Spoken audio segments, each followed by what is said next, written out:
Subscribe now and press the bell icon. Never miss an update. And मेरे प्यारे बच्चों, अब जो है आज हम लोग चैप्टर फर्स्ट स्टार्ट करेंगे, ठीक है, जो कि अपना ह्यूमन एनाटॉमी फिजियोलॉजी का फर्स्ट चैप्टर है। उसको अच्छे से पढ़ते हैं, ठीक है। अब बात किया जाए तो जो ह्यूमन बॉडी होती है अपनी न्यूमरस स्मॉलर कंपोनेंट से मिलकर बनी होती है, या उसको हम लोग ऑर्गन भी बोलते हैं। That function is ordered way to keep the functioning at all times. Human body जो होती है टाइम अपनी फंक्शन करती रहती है, उसमें जो भी ऑर्गन्स वगैरह होते हैं वो सब फंक्शन वगैरह करते हैं ऑर्डर्ड वे में, और अपनी फंक्शनिंग एट ऑल टाइम्स चलती रहती है, ठीक है। Two main concepts are studied in our body. दो प्रकार के हम लोग अपने बॉडी में कॉन्सेप्ट स्टडीज करते हैं, और जिसमें पहला आता है अपना एनाटॉमी और दूसरा आता है फिजियोलॉजी, ठीक है। अब बात करा जाए कि ह्यूमन बॉडी जो होती है ऑर्गेनाइज कैसे हुई होगी या बनी कैसे हुई होगी, तो ऑर्गेनाइजेशन ऑफ ह्यूमन बॉडी की अगर बात की जाए तो जो मेजर लेवल्स ऑफ ऑर्गेनाइजेशन होते हैं अपने बॉडी में, from the simplest to the most complex, उसको हम लोग ऑर्गेनाइजेशन बोलते हैं। जैसे कि सबसे पहले अगर बात किया जाए तो एटम्स थे, ठीक है, फिर मॉलिक्यूल्स बने, फिर मॉलिक्यूल से ऑर्गेनल्स बने, ऑर्गेनल से सेल बने, फिर टिश्यूज बने, फिर ऑर्गन सिस्टम, फिर उसके बाद में हम लोगों की बन जाती है एंड ह्यूमन ऑर्गेनिज्म, मतलब बॉडी बन जाती है। अब एटम्स की अगर बात कर लिया जाए तो एटम्स में अपने आ जाते हैं carbon, hydrogen, oxygen, nitrogen, sulphur वगैरह जितनी भी चीजें होती हैं वो सब मिलकर एटम से मिलकर मॉलिक्यूल बनती हैं। अगर मॉलिक्यूल की बात की जाए तो मॉलिक्यूल अपना हो जाता है डीएनए, केमिकल लेवल भी इसको बोल सकते हैं, इसको एटम को, ठीक। एक डायग्राम में आपको दिखाने की कोशिश करूंगा। एक छोटा सा बढ़िया सा टॉर्टोरा बुक है, इसमें अगर देखा जाए तो सबसे पहले जो भी अपना केमिकल लेवल है, carbon, hydrogen, oxygen, nitrogen, phosphorus से बनता है अपना एटम, ठीक। फिर जो है मॉलिक्यूल की बात कर लिया जाए तो एटम से मिलके बना अपना मॉलिक्यूल जो कि डीएनए है। फिर सेल्यूलर लेवल की बात कर लिया जाए या फिर ऑर्गेनल, पहले ऑर्गेनल की बात कर लिया जाए तो ऑर्गेनल जो होता है जिसमें अपने सेल के अंदर जितनी भी चीजें पाई जाती हैं, जैसे कि राइबोसोम, माइटोकॉन्ड्रिया, ये सब, पैरोक्सिसोम, लाइसोसोम, प्लाज्मा मेम्ब्रेन। फिर आगे चल के वही सेल्यूलर बन जाता है, मतलब सेल बन जाता है। जैसे कि एक एग्जांपल ले लिया गया है यहाँ पे स्मूथ मसल सेल। अब मसल्स जो होती हैं, स्मूथ मसल सेल्स यहाँ पे बात की जा रही है। फिर उसके बाद में टिश्यू लेवल की बात कर लें तो टिश्यू में भी अपने चार होते हैं, एपिथेलियल, कनेक्टिव, मस्कुलर और नर्वस। फिर ग्रुप ऑफ सिमिलर टिश्यू से, सिमिलर सेल से टिश्यू बनता है, फिर उसके बाद में ग्रुप ऑफ सिमिलर सेल से टिश्यू बना, फिर उसके बाद ऑर्गन बना। अब ऑर्गन में यहाँ पे स्टमक दिखाया गया है। फिर अपना ऑर्गन जो भी ढेर सारे ऑर्गन मिलके बनाते हैं ऑर्गन सिस्टम, जैसे कि इसमें डाइजेशन दिखा दिया गया है, डाइजेस्टिव सिस्टम का एग्जांपल दिखाया गया है। फिर ऑर्गेनिज्म लेवल में जो भी ह्यूमन बॉडी होती है वो अपनी बन जाती है। तो मतलब एटम, फिर मॉलिक्यूल, फिर माइक्रोमोलिक्यूल, फिर ऑर्गेनल्स, फिर उसके बाद में बात किया जाए तो ऑर्गेनल्स के बाद में सेल, फिर टिश्यू, और फिर अपने ऑर्गन सिस्टम, और बन जाती है अपनी ह्यूमन बॉडी बन जाती है। ऑर्गेनाइजेशन ऑफ बॉडी की अगर बात की जाएगी तो सबसे पहले अपना एटम आता है, एटम्स आ जाएंगे, मॉलिक्यूल्स आ जाएंगे, एटम्स लिखो, मॉलिक्यूल आ जाएंगे, माइक्रोमोलिक्यूल्स आ जाएंगे, फिर ऑर्गेनल्स आ जाते हैं, सेल आ जाते हैं, टिश्यू और ऑर्गन, फिर ऑर्गन सिस्टम, फिर ऑर्गेनिज्म लेवल।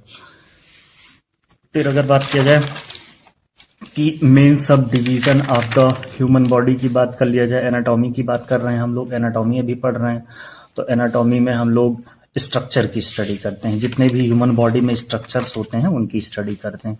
अब main subdivision of human body यहाँ पे बोला गया है, तो main subdivision of human body are as follows, जिसमें अपना सबसे पहले आता है एक्सियल रीजन और अपेंडिकुलर रीजन। अब एक्सियल को हिंदी में अच्छी भी बोला जाता है, तो एक्सियल में आ जाता है अपना हेड, नेक, ट्रंक जो धड़ होता है, और थोरैसिक रीजन आ जाता है, एब्डोमिनल रीजन आ जाता है, और पेल्विक रीजन आ जाता है। अगर हेड की बात करें तो क्रेनियल रीजन है, क्रेनियल रीजन में आ जाएगा includes the skull and face आ जाएगा। एक्सियल का मतलब अच्छे होता है, और उसमें क्रेनियल रीजन में अपना स्कल और फेस आ जाता है। नेक रीजन की बात कर लें तो इसको सर्वाइकल रीजन बोला जाता है। ये अपना हेड को ट्रंक से जोड़ता है, मतलब जो नेक रीजन है वो धड़ से जोड़ता है। ट्रंक क्या होता है, टॉर्सो डिवाइडेड इनटू 3 रीजन में किया गया, थोरैसिक रीजन, एब्डोमिनल रीजन और पेल्विक रीजन। थोरैसिक रीजन में जिसमें अपना चेस्ट एरिया आता है इंक्लूडिंग द रिब केज और हार्ट भी जितने हैं अपने वो थोरैसिक रीजन में आते हैं। एब्डोमिनल रीजन की बात कर लीजिए तो एब्डोमिनल रीजन क्या होता है, स्टमक एरिया हो जाता है जिसमें अपने डाइजेस्टिव ऑर्गन्स आते हैं। पेल्विक रीजन की बात कर लिया है जो तो लोअर को torso including reproductive and excretory organ अपने पेल्विक रीजन में आ जाते हैं। यानी कि sub division of human body की बात हो रही है तो उसमें एक एक्सियल होता है, एक अपेंडिकुलर होता है। अगर यहीं पे हम लोग जब स्केलेटल सिस्टम पढ़ेंगे तो उसमें जो बोन होती हैं एक्सियल रीजन में 80 होती हैं और अपेंडिकुलर में 126 होती हैं। अब अपेंडिकुलर में अपने दो एक है अपर लिम्स और एक है लोअर लिम्स। अब इसमें क्या जाते हैं, आर्म्स आ जाते हैं, 4 आर्म्स आ जाती हैं, रिस्ट आ जाते हैं और हैंड्स आ जाते हैं अपर लिम्स में। ये वाले जो दोनों हैं अपने अपर लिम्स में आ जाते हैं। आप लोअर लिम्स में अपने थाइज आ जाती हैं और लेग्स आ जाते हैं, एंकल्स और फीट आ जाते हैं। तो 2 सब डिवीजन की बात कर लिया जाए तो अभी तक हम लोगों ने 2 डिवीजन पढ़ा, एक एक्सियल रीजन है अपना और एक अपेंडिकुलर रीजन है। तीसरी है बॉडी कैविटी। अब बॉडी कैविटी ऐसी है जैसे कि एक होती है डॉर्सल कैविटी और एक होती है वेंट्रल कैविटी। डॉर्सल की बात किया जा रहा है तो ये इसको एंटीरियर और वेंट्रल है तो पोस्टीरियर। इसमें सब में मतलब होता क्या है, जो चारों होती हैं एंटीरियर, पोस्टीरियर, डॉर्सल और वेंट्रल, ये सिर्फ चारों चीजें इकट्ठे पाई जाती हैं कैटल में। जो 4 पैर के जानवर हैं उनमें ये चारों चीजें पाई जाती हैं। और ह्यूमन में अगर बात किया जाए तो वही चीज हम लोग बोलते हैं डॉर्सल और वेंट्रल। अभी मैं आगे आपको बताऊंगा, इसको फिर से बताऊंगा।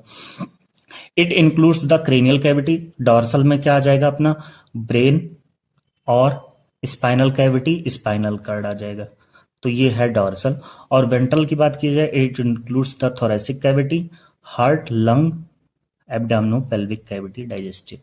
तो इसको एंटीरियर बोलेंगे अभी हम लोग और इसको पोस्टीरियर बोलेंगे। ह्यूमन के टर्मिनोलॉजी में ऐसे ही बोला जाएगा, इसको एंटीरियर और इसको पोस्टीरियर बोला जाएगा।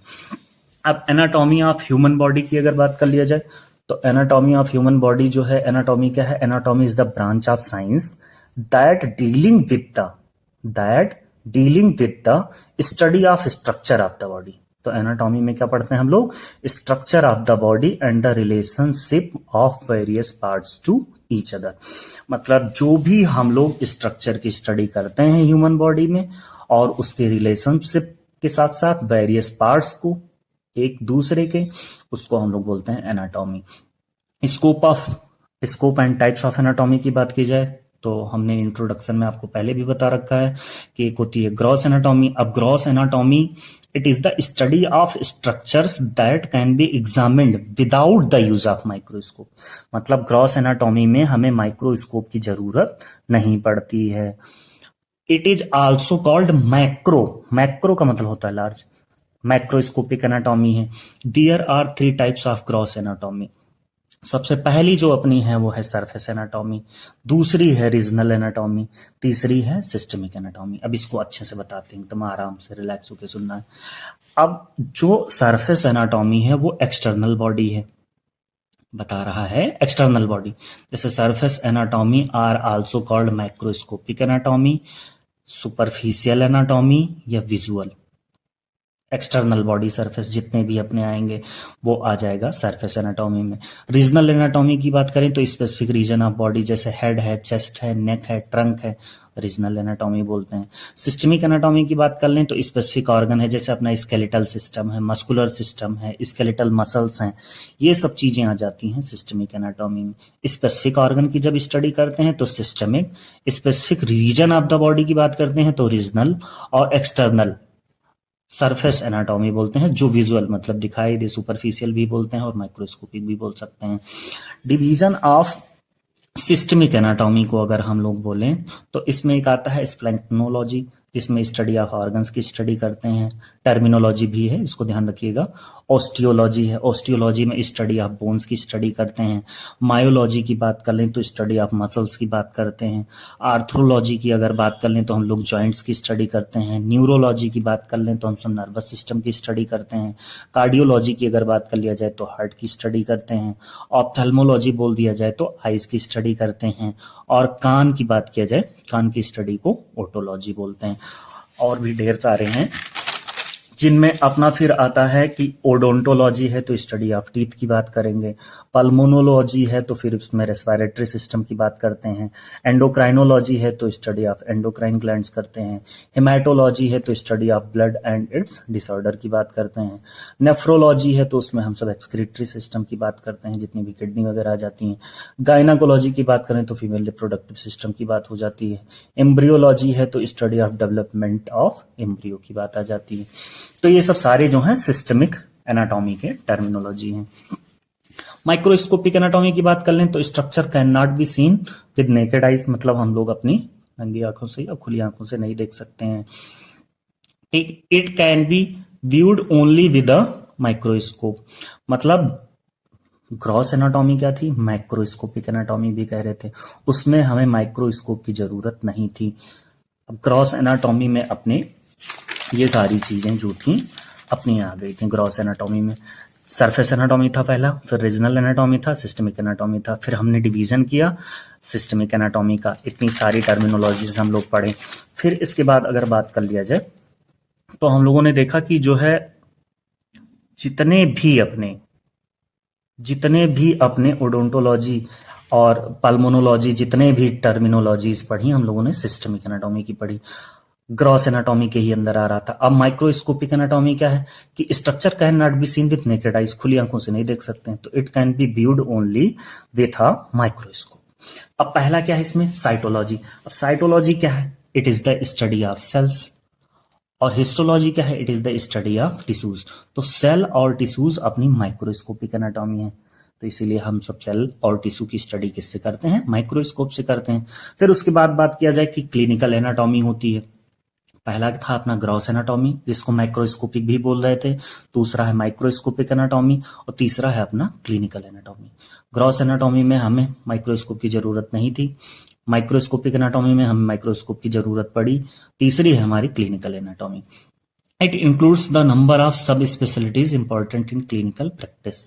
ठीक है, पैथोलॉजिक एनाटॉमी बता रहे हैं कि branch of anatomy concern with structure change. ये सारी चीजें जो भी एनाटॉमी है, पैथोलॉजिकल एनाटॉमी हो गया। फिर रेडियोग्राफी एनाटॉमी की बात करेंगे तो एक्सरे करते हैं, किस पार्ट का करते हैं, कहाँ करते हैं, सिटी स्कैन करते हैं, एमआरआई करते हैं। फिर मॉलिकुलर बायोलॉजी की बात करें तो सब सेल्यूलर में डीएनए है, आरएनए है, प्रोटीन सिंथेसिस है, ये सब क्लिनिकल एनाटॉमी में आ जाते हैं। फिर आ जाता है अपना डेवलपमेंटल एनाटॉमी। डेवलपमेंटल एनाटॉमी क्या कहता है कि the human body is the process of growth to maturity. जैसे कि एम्ब्रियोनिक डेवलपमेंट आप मान लो कि एम्ब्रियो में जब बच्चे की ग्रोथ हो रही होती है तो वहां पे डेवलपमेंटल एनाटॉमी कह सकते हैं। बेसिक एनाटॉमिकल टर्म्स की बात कर लें, एनाटॉमिकल पोजीशन की, आप लोगों को मुस्कुराना नहीं है, ठीक है, समझाने के लिए बनाया हूं। जो ऊपर वाला पार्ट है उसको सुपीरियर बोलते हैं, नीचे वाला जो पार्ट है वो इंफीरियर बोलते हैं हम लोग। जो धड़ से जुड़ा हुआ है, ठीक है, उसको प्रॉक्सिमल, और जो अवे है उसको डिस्टल बोलते हैं। अगर कोई चीज बीचों बीच से कट की जा रही है तो उसको ट्रांसवर्स बोलते हैं। जैसे पैर है, पैर का जो पार्ट कमर से हम लोगों के जुड़ा है उसको प्रॉक्सिमल, और ये डिस्टल। जैसे हाथ है, अपना हाथ जो भी अपना शोल्डर रीजन है, शोल्डर जो जुड़ा हुआ है उसको प्रॉक्सिमल बोलते हैं, और जो दूर है वो डिस्टल बोलते हैं। मैंने बताया था, एक चीज बताया था अभी, जैसे मान लो ये एंटीरियर है, हेड वाला रीजन क्या है, आगे वाला फ्रंटल पार्ट, फ्रंटल एंटीरियर है, और ऑसिपिटल वाला रीजन अपना क्या है, पोस्टीरियर है। तो हम बता रहे थे, अभी बात हुई थी कि सिर्फ 4 पैर वाले जानवरों में पाया जाता है, एंटीरियर, पोस्टीरियर, डॉर्सल और वेंट्रल। अब इसमें डॉर्सल और वेंट्रल अच्छे से बता सकते हैं हम लोग। देखो, जो ऊपर वाला रीजन है उसको डॉर्सल बोलते हैं, जो नीचे वाला रीजन है उसको वेंट्रल बोलते हैं, और जो इसका हेड है उसको एंटीरियर और इसको पोस्टीरियर। तो हम लोग 4 पैर वाले तो है नहीं बेटा, तो हम लोगों में यही चीज बोली जाती है, डॉर्सल और वेंट्रल। तो डॉर्सल को बोल दिया गया अपना, और वेंट्रल बोल दिया गया, ठीक है।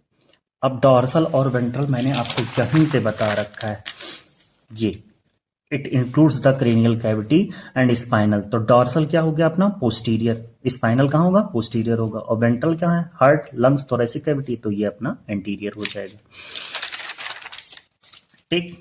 तो 4 पैर में अपनी ये सारी चीजें, जो 4 पैर वाले जानवर हैं उसमें अच्छे से होता है पूरा, एंटीरियर, पोस्टीरियर, डॉर्सल और वेंट्रल। हम लोगों में वही डॉर्सल और वेंट्रल होता है, ठीक। अगर बात कर लिया जाए एंटीरियर का, बता भी देते हैं अच्छे से। एंटीरियर क्या है? द फ्रंट और direction toward the front of the body. Example, the toes are anterior to the foot. अब ये जो अपना पैर है, पैर जुड़ा हुआ है अपना, किससे जुड़ा हुआ है? अंगूठे से जुड़ा हुआ है। मतलब अंगूठा वाला पार्ट अपना क्या हो गया? एंटीरियर हो गया फुट के, अपने पैर के। तो जो पैर है, टूज आगे हैं तो एंटीरियर हो गया वो, उसी को वेंट्रल बोल दिए। पोस्टीरियर क्या है? द बैक और direction toward the back of the body. Front नहीं होगा, बैक ऑफ द बॉडी। जैसे the popliteus is posterior to the patella. अब अपने जो घुटने वाली आगे वाली, घुटने की जो हड्डी है उसको पटेला बोलते हैं हम लोग। पटेला है, अब पटेला के जस्ट पीछे, मतलब पटेला है आगे और पीछे वाला रीजन जो है घुटने के, एक आगे का रीजन है, एक पीछे का रीजन है। जो पीछे वाला रीजन है घुटने के, जैसे मान लो घुटना आगे वाला रीजन हो गया, वहां पर पटेला है। ये जो पीछे वाला रीजन, पीछे वाला पूरा घुटने के पीछे, वो अपना हो जाता है पोस्टीरियर, पाल्पिटस बोलते हैं उसको। ठीक, अब बात की जाए सुपीरियर और इंफीरियर की, तो सुपीरियर या क्रेनियल बोला जाता है। A position above or higher than another part of the body proper, उसी को हम लोग सुपीरियर बोलते हैं। इंफीरियर जो होगा, नीचे वाला रीजन होगा। आप position below or lower than the another part of the body proper near or toward the tail. In human जैसे कॉकिक्स है अपना, lowest part of spinal column है। अभी मैंने आपको बताया ना यहाँ पे कि ये वाला रीजन, जो ऊपर वाला रीजन होगा वो अपना सुपीरियर होगा और नीचे वाला रीजन क्या होगा? इंफीरियर होगा। ठीक, ये वाला रीजन सुपीरियर हो गया और ये वाला इंफीरियर हो गया। ठीक, तो सुपीरियर और इंफीरियर हो गया। अब लेटरल की बात कर लें, the side or direction toward the side of the body. तो लेटरल वाला रीजन, जैसे मान लो कोई डायग्राम है, तो ये वाला रीजन और ये वाला रीजन जो बराबरी पे है उसी को लेटरल बोलते हैं। The side or direction toward the side of body. फिर आ जाता है medial, middle or direction toward the mid line of the body. और फिर आता है proximal, a position in a limb that is nearer to the point of attachment or the trunk of the body. अभी मैंने यहाँ पे बताया आपको, देखो ये वाला रीजन क्या हो जाएगा? प्रॉक्सिमल, और ये वाला जो दूर वाला है ये हो जाएगा डिस्टल। ठीक, तो ये था अपना प्रॉक्सिमल और ये है अपना डिस्टल। अब डिस्टल में क्या लिखा है? A position in a limb that is farther from the point of attachment or the trunk of the body. Superficial की बात कर लें तो सुपरफिशियल क्या है? A position closer to the surface of the body, skin is superficial to bones. अब bones के ऊपर वाली जो सुपरफिशियल लेयर है तो उसको सुपरफिशियल बोल दिया गया। डीप की बात कर लें तो the brain is deep into the skull में होता है। फिर प्लेन्स ऑफ द बॉडी कर लिया जाए तो प्लेन्स ऑफ द बॉडी क्या होती हैं? एक बार मैं फिर से इसको समझाना चाहूंगा आपको। ये देखिए आप, ये है सुपीरियर, ये अपना कौन सा हो गया? इंफीरियर, ऊपरी भाग निचला भाग। फिर जो है ये हो गया आपका पोस्टीरियर और डॉर्सल, ये एंटीरियर व्यू हो गया और ये क्या हो गया? पोस्टीरियर हो गया। फिर उसके बाद में बात कर लिया जाए, ये देखो जो जुड़ा हुआ है, ठीक है, ये वाली रीजन शोल्डर से, उसको प्रॉक्सिमल, और जो अवे है बाहर का है उसको क्या बोल दिए हम लोग? डिस्टल बोल दिए। ये था एनाटॉमिकल और डायरेक्शनल टर्म अपना। ठीक, और दिखा देते हैं आपको। अब ये है, ठीक, ये एक्सियल में आ जाएगा अपना, स्कल था, चेस्ट था, और ये नीचे वाला जो रीजन, ये दोनों हाथ वाला है, ये अपेंडिकुलर में आ जाएगा, वो पैर वाला। एक्सियल और अपेंडिकुलर, इसमें अपना ये स्कल वगैरह आता है।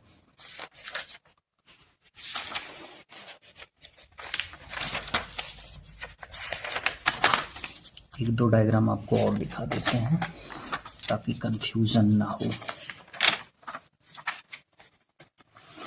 एक बार फिर से, ये सुपीरियर हो गया, निचला भाग अपना इंफीरियर हो गया। ठीक, ये पोस्टीरियर है, डॉर्सल बोलते हैं इसको, और ये एंटीरियर है। ठीक है, और फिर अभी एनाटॉमी का अपना और पार्ट आएगा तो उसमें डायग्राम से बताएंगे। अब प्लेन्स ऑफ द बॉडी की बात कर लिया जाए तो प्लेन्स में अपने कौन कौन से हैं? सजाइटल हैं, फ्रंटल प्लेन हैं, ट्रांसवर्स हैं, लिथोटॉमी पोजीशन है। फिर एनाटॉमिकल टर्म्स की बात कर ले मूवमेंट्स में तो फ्लेक्शन है, एक्सटेंशन है, और फिर अपने एबडक्शन है, एडक्शन है, ये सब मीडियल रोटेशन है। फिर बात कर लिया जाए तो लेटरल रोटेशन है, प्रोनेशन है, सुपिनेशन है, प्रोट्रैक्शन है, रिट्रैक्शन है, इन्वर्जन है, इवर्जन है। तो अब सजाइटल वाला आपको दिखा देते हैं। ये जब बीचों बीच से बॉडी पार्ट कट किया जाए तो सजाइटल प्लेन में आता है। ये जो आप देख रहे हैं एकदम सामने से जो लाइन आई, ये वाला अपना सजाइटल प्लेन होता है। ये वाला अपना ट्रांसवर्स प्लेन होता है, और ये वाला बीचों बीच से जो किया जाता है वो अपना इस वाले एंगल से। एक सीधा है बेटा, एकदम सीधा सीधा, ये अपना सजाइटल होगा, ये अपना फ्रंटल होगा, ठीक है। और ये बीचों बीच से देखो जो नीचे से कट किया जा रहा है एकदम, ये वो हो जा रहा है अपना ट्रांसवर्स हो जा रहा है। अब बात कर लिया जाए फ्लेक्शन। फ्लेक्शन जो होता है, जैसे आप बॉडी बिल्डिंग वगैरह करते हैं ना, डंबल वगैरह उठाते हैं, तो डंबल अगर आप अपने करीब ले जा रहे हैं तो उसको फ्लेक्शन बोलते हैं, और अगर फिर उसको वापस लाने के लिए फिर लाते हैं तब उसको एक्सटेंशन बोला जाता है। ऐसे पैर का एग्जांपल ले लिया गया है, यहाँ पे पैर का लिया गया है। पैर अगर आप अपने तरफ खींचते हैं, मतलब मोड़ते हैं अपने आप को आगे, तो वो फ्लेक्शन होता है। जब क्लोज करते हैं, क्लोजर टू द एंगल, और जब ओपन करते हैं तो उसको एक्सटेंशन बोलते हैं। ऐसे ही एडक्शन और एबडक्शन है। एबडक्शन का मतलब हाथ ऊपर की तरफ जा रहा है और पास में आ रहा है तो वही अपना एडक्शन हो जाता है। तो दूर गया तो एबडक्शन, पास आया तो एडक्शन। फिर बात कर लिया जाए रोटेशन, तो रोटेशन हेड का रोटेशन हम लोग करते हैं। अब जैसे अपने हथेली ये है तो उसको प्रोनेशन बोलते हैं, और अगर ऐसे करते हैं तो सुपिनेशन बोलते हैं। ये देखो, प्रोनेशन और सुपिनेशन। और कोई जब बॉलर वगैरह बॉलिंग करता है तो पूरा अपना हाथ रोटेट करता है ना, तो उसको सरकमडक्शन बोलते हैं। तो फ्लेक्शन क्या था? फ्लेक्शन अपना क्लोज कर रहे थे हम लोग। एक्सटेंशन था, एबडक्शन था, एडक्शन था, medial rotation, lateral rotation, pronation, supination, protraction, retraction, inversion और इवर्जन, ये चीजें होती हैं। अब लिथोटॉमी पोजीशन। लिथोटॉमी पोजीशन क्या है बेटा कि आप मतलब लेटे हुए हैं और पैर आपका फोल्ड है, उसको लिथोटॉमी पोजीशन बोला जाता है। फिर बात कर लेते हैं हम लोग फिजियोलॉजी की, ठीक है। अब फिजियोलॉजी क्या है? Physiology is the science that deals with the study of function of the body. मैंने बताया था आपको कि जब हम स्ट्रक्चर की स्टडी करते हैं तो एनाटॉमी बोलते हैं, और जब हम फंक्शन की स्टडी करते हैं तो हम लोग फिजियोलॉजी बोलते हैं, ठीक है। अब फिजियोलॉजी क्या है? फिजियोलॉजी साइंस का ब्रांच है that deals with the study of the function of the body. बात कर लिया जाए human physiology, it is the study of the function और workings of the body. Human की फिजियोलॉजी हो गई। सेल का पढ़ना है तो the study of the function of cell is corner stone of physiology. Like metabolism वगैरह होता है बेटा। मेटाबॉलिज्म क्या होता है? Metabolism 1000 of chemical reaction occurring in our human body, उसको हम लोग मेटाबॉलिज्म बोलते हैं। मेटाबॉलिज्म दो पार्ट होता है, एक होता है एनाबॉलिक और एक होता है कैटाबॉलिक। एनाबॉलिक में किसी भी चीज का फॉर्मेशन होता है और कैटाबॉलिक में ब्रेकडाउन होता है। जैसे respiration is a catabolic process है, किसी चीज की सिंथेसिस हो रही है तो उसको एनाबॉलिक बोलते हैं। 1000 of chemical reaction occurring in our human body, हजारों प्रकार की रिएक्शंस अपनी बॉडी में होती हैं, उसको मेटाबॉलिज्म बोला जाता है, ठीक। फिजियोलॉजी में सेल की फिजियोलॉजी पढ़ रहे हैं यानी सेल का मेटाबॉलिज्म पढ़ेंगे, ठीक। सेल क्या होता है? सेल आगे चल के आपको पढ़ाएंगे। सेल क्या है? यूनिट ऑफ लाइफ है, structural and functional unit of life है। बताना है तो आप ऐसे बता सकते हैं कि we know that all living thing are made up of cell, these cell are known as building blocks of life. Cell they are discovered by Robert Hooke in 1665। He looked a piece of cork under the microscope. Cell की physiology पढ़ लिए। फिर उसके बाद organ physiology की बात करा जाए बेटा तो is the study of the function of specific organ. जैसे कार्डियक फिजियोलॉजी पूरा पढ़ी जाए, या फिर मान लो रेस्पिरेटरी फिजियोलॉजी पढ़ी जाए। सिस्टमिक फिजियोलॉजी की बात करें, it includes all aspect of the functioning of specific organ, जैसे कि कार्डियोवास्कुलर फिजियोलॉजी हो गया, रेस्पिरेटरी फिजियोलॉजी हो गया, रिप्रोडक्टिव फिजियोलॉजी हो गया। मतलब इन सब का फंक्शन पढ़ा जाए, डिटेल्ड फंक्शन पढ़ा जाए। फिर पैथोलॉजिकल फिजियोलॉजी है। पैथोलॉजिकल फिजियोलॉजी क्या होती है? The study of the effects of disease on organ function and functions और सिस्टम फंक्शंस। जैसे कि कोई स्टडी हो रही है डिजीज की, इफेक्ट ऑफ डिजीज की ऑन ऑर्गन फंक्शंस और सिस्टम फंक्शंस। जैसे मान लो हेपेटाइटिस हो गया या फिर किसी को अल्सर हो गया है, तो उसकी जो भी पैथोलॉजिकल फिजियोलॉजी होगी उसका इफेक्ट या डिजीज का किस ऑर्गन पे है, फंक्शन पे है, कौन सा सिस्टम फंक्शन कर रहा है, कौन कौन सा इन्वॉल्व है उसमें, ठीक, मतलब पूरा ऑर्गन सिस्टम आएगा इसमें। मॉडर्न मेडिसिन की अगर बात करें तो modern medicine depend on understanding both normal and pathological physiology. बिना किसी की हिस्ट्री जाने अगर कोई भी डिजीज है तो हम ट्रीट नहीं कर पाएंगे, तो उसका सबसे पहले पैथोलॉजिकल फिजियोलॉजी देखा जाएगा। जैसे मान लो कि किसी को डेंगू है, प्लेटलेट काउंट कम है तो सीबीसी करवाएंगे, लीवर में प्रॉब्लम है तो एलएफटी करवाएंगे, लीवर फंक्शन टेस्ट करवाएंगे, किडनी में प्रॉब्लम है तो किडनी फंक्शन टेस्ट कराएंगे, एसजीपीटी देखेंगे, एसजीओटी देखेंगे, लिपिड प्रोफाइल देखेंगे, वो सब सारी चीजें पैथोलॉजिकल फिजियोलॉजी में आ जाती हैं। Systems of the human body and their organs की बात करें तो इंटेगुमेंट्री सिस्टम 11 सिस्टम होते हैं बेटा ऑल टोटल, जिसमें सबसे पहला अपना आता है इंटेगुमेंट्री सिस्टम।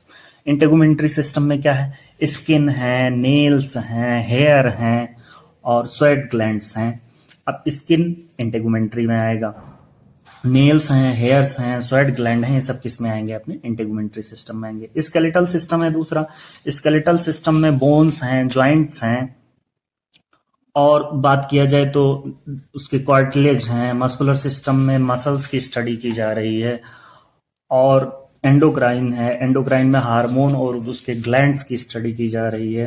कार्डियोवेस्कुलर सिस्टम की बात कर लें तो हार्ट है, ब्लड वेसल्स है, लिम्फेटिक सिस्टम है, रेस्पिरेटरी सिस्टम है और अपने नर्वस सिस्टम है, यूरिनरी सिस्टम है, रिप्रोडक्टिव सिस्टम है। इतने 11 सिस्टम अपने आप होते हैं, जिनको मैं आपको एक स्टैंडर्ड बुक में टॉर्टोरा में दिखाने की पूरी कोशिश करता हूँ।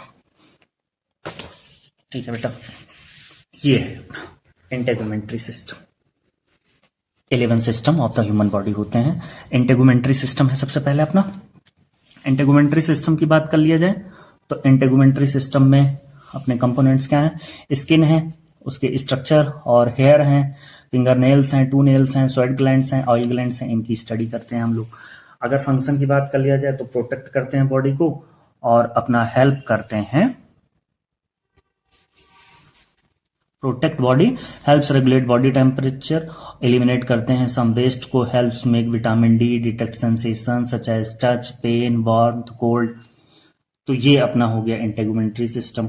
फिर उसके बाद ले लो स्केलेटल सिस्टम, इसमें आ जाते हैं बोन्स आ जाते हैं, जॉइंट्स आ जाते हैं, एसोसिएटेड कार्टिलेज आ जाती हैं। ठीक है, फंक्शन क्या है, सपोर्ट करेंगे बोन, प्रोटेक्ट करेंगे बॉडी को, सरफेस एरिया को, मसल्स अटैचमेंट को, बॉडी मूवमेंट को। फिर मस्कुलर सिस्टम है, मस्कुलर सिस्टम है, मस्कुलर सिस्टम क्या है, स्पेशली क्या है, स्केलेटल है, जो कि मसल्स अपना यूजुअली अटैच्ड होता है बोन से। फंक्शन क्या है, बॉडी मूवमेंट करता है, वॉकिंग में पॉस्चर मेंटेन करता है, हीट प्रोड्यूस करता है। नर्वस सिस्टम की बात कर लें तो नर्वस सिस्टम अपना कोई भी है, सेंसरी ऑर्गन है, ब्रेन है, स्पाइनल कॉर्ड है, सेंसरी ऑर्गन से अपना सिग्नल जाएगा ब्रेन को, फिर स्पाइनल कॉर्ड मोटर के थ्रू रिस्पॉन्स देगा। नर्व्स हैं, स्पेशल सेंस ऑर्गन है, आई है, ईयर है, नोज है, ये सब सारे अपने सेंसरी ऑर्गन होते हैं। एक्शन पोटेंशियल जनरेट करेगा नर्वस सिस्टम। नर्वस सिस्टम को अगर क्लासिफाई अगर करना हो तो फिर उसमें अपना सीएनएस आ जाता है, पीएनएस आ जाता है। सीएनएस में ब्रेन और स्पाइनल कार्ड आते हैं, पीएनएस में अपना फिर आ जाता है एक synthetic nervous system, parasympathetic nervous system, peripheral nervous system, ये सब आते हैं। पेरिफेरल नर्वस सिस्टम में भी सोमैटिक हैं, ऑटोनॉमिक हैं, सोमैटिक, सेंसरी और मोटर, यही सब सारी चीजें हैं। तो ये क्या करते हैं, जनरेट करते हैं एक्शन पोटेंशियल को, रेगुलेट करते हैं बॉडी की एक्टिविटीज को, डिटेक्ट करते हैं चेंज बॉडी इंटरनल और एक्सटर्नल, और कोई भी सिग्नल वगैरह है बॉडी में वो भी इन्हीं के थ्रू मिलता है। फिर एंडोक्राइन है, एंडोक्राइन की बात करा जाए अगर तो एंडोक्राइन क्या है, एंडोक्राइन अपना जो भी हार्मोन जितना भी प्रोड्यूसिंग ग्लैंड है, चाहे वो पीनियल ग्लैंड हो, हाइपोथैलेमस हो, पिट्यूटरी हो, पैराथायराइड हो, एड्रिनल ग्लैंड हो, पेनक्रियाज हो, ओवरीज हो, वो सब सारे अपने जो भी हार्मोन प्रोड्यूस करते हैं वो आते हैं एंडोक्राइन में। ठीक, अगर बात कर लिया जाए फिर उसके बाद में कार्डियोवेस्कुलर सिस्टम है, तो कार्डियोवेस्कुलर सिस्टम में अपने आ जाते हैं ब्लड है, हार्ट है, ब्लड वेसल्स हैं, हार्ट पंप कैसे करता है, कौन से ब्लड वेसल से करता है, कहाँ से ऑक्सीजनेटेड ब्लड आते हैं, न्यूट्रिएंट आते हैं, पल्मोनरी आर्टरी से कि पल्मोनरी वेन से। पल्मोनरी आर्टरी और पल्मोनरी वेन ही खाली एक्सेप्शन होता है, इसमें उल्टा है, खाली एक ही जगह पे है। बाकी ऑल ओवर द बॉडी में अपना आर्टरी है तो ऑक्सीजनेटेड और वेन से तो डीऑक्सीजनेटेड, एक्सेप्ट पल्मोनरी आर्टरी और पल्मोनरी वेन। ठीक है, फिर अगर बात कर लिया जाए तो लिम्फेटिक सिस्टम के बारे में थोड़ा सा देख लेते हैं। लिम्फेटिक सिस्टम में फ्लूइड होता है, वेसल्स होती हैं, स्प्लीन होती हैं, थाइमस, लिम्फ नोड, टॉन्सिल्स हैं, ये सब बी सेल्स और टी सेल्स हैं जो कि अपनी इम्यूनिटी बढ़ाती हैं। कोई भी फॉरेन पार्टिकल आता है या फॉरेन डिजीज या फॉरेन माइक्रो ऑर्गेनिज्म आता है तो बॉडी में लड़ती हैं और ये अपना डिफेंस करती हैं। Lymphatic fluid return protein to blood fluid, carried lipids, gastrointestinal tract to blood, maturation, proliferation, B and T cells और डिजीज काजिंग माइक्रोब से प्रोटेक्ट करती हैं। रेस्पिरेटरी सिस्टम की बात कर लें तो लंग्स हैं अपने। लंग्स क्या करते हैं, ऑक्सीजन वगैरह कंज्यूम करेंगे, कार्बन डाइऑक्साइड को एक्सक्रीट आउट करेंगे, मतलब इंस्पायरेशन एक्सपायरेशन करेंगे। इसमें क्या क्या होती हैं, लायरिंग्स वॉइस बॉक्स होती है, ट्रैकिया विंड पाइप होती है, ब्रोंकियल ट्यूब्स होती हैं। फंक्शन क्या है, transfer oxygen from inhaled air को लाएंगी ब्लड में और फिर कार्बन डाइऑक्साइड को एक्सहेल कर देंगी। एसिड बेस बैलेंस मेंटेन करती हैं। वोकल कॉर्ड्स के थ्रू साउंड प्रोड्यूस होता है रेस्पिरेटरी सिस्टम से।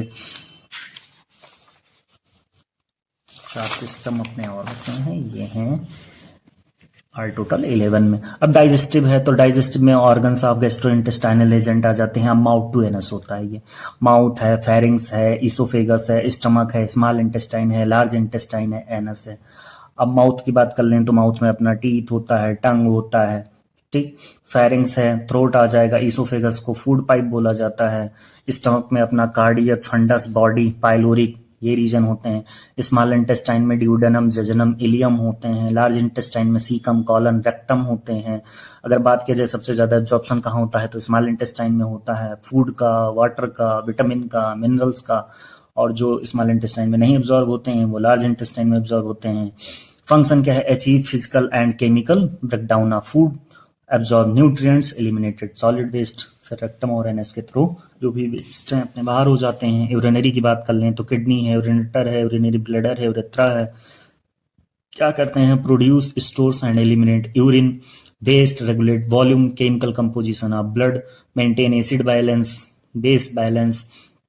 मतलब जो भी मेटाबॉलिक वेस्ट होता है अपना उसको किडनी के थ्रू हम लोग एक्सक्रीट आउट कर देते हैं। यूरिया है, नाइट्रोजन है, जो भी चीजें हैं वो अपनी इसी के थ्रू एक्सक्रीटरी ऑर्गन्स के थ्रू एक्सक्रीट आउट कर देते हैं। अब इसमें नेफ्रॉन है, नेफ्रॉन जो होता है structural and functional unit of kidney होता है। उसमें नेफ्रॉन में पीसीटी होता है, लूप ऑफ हेनले होता है, डीसीटी होता है, कलेक्टिंग डक्ट होता है, ठीक है।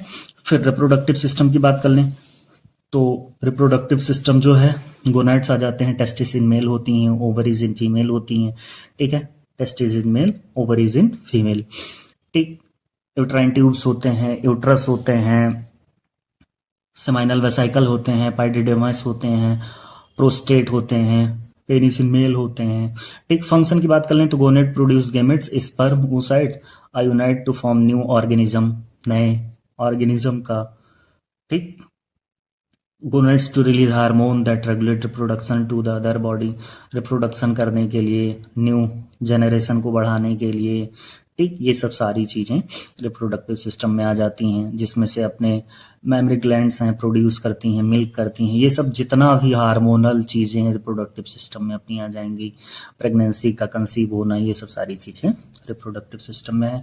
और पार्ट अगर बात किया जाएगा तो गायनाकोलॉजी हो जाएगा वो फीमेल वाला, ठीक। इतना था फर्स्ट चैप्टर। सेकंड चैप्टर है अपना cell. Thank you. Like, share and subscribe, comments जरूर करिएगा। Thank you so much.